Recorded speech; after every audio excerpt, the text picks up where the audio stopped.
politickej opozície na Slovensku. A tu naozaj nejde o mňa alebo moju funkciu, tu ide o princípy parlamentnej demokracie, dámy a páni.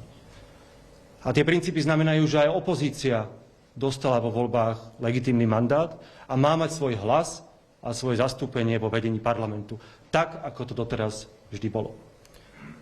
Odkázal by som Robertovi Ficovi a ďalším, že to znamená rešpektovanie výsledkov volieb. Opakujem, tu nejde o mňa, tu ide o základné princípy parlamentnej demokracie.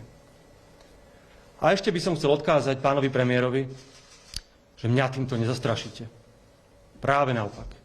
Práve naopak.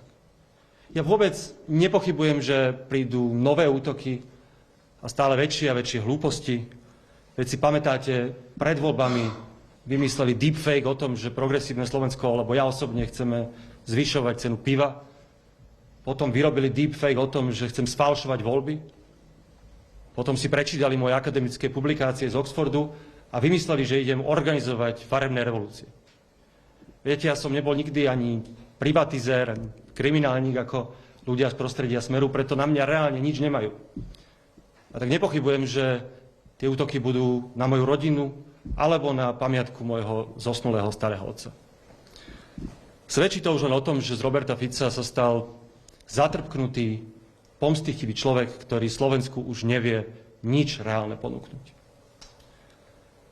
Ale ako som vravel, ani mňa, ani Progresívne Slovensko, ani opozíciu tým nezastraší, ani neodradí.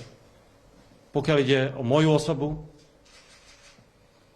ak Robert Fico v súvislosti s nadáciou Milana Šimečku neprestane klamať, tak podniknem právne kroky. Pokiaľ ide o Progresívne Slovensko, tak my sme plne pripravení a odhodlaní pokračovať v dôraznej opozičnej práci. A áno, pokračovať proti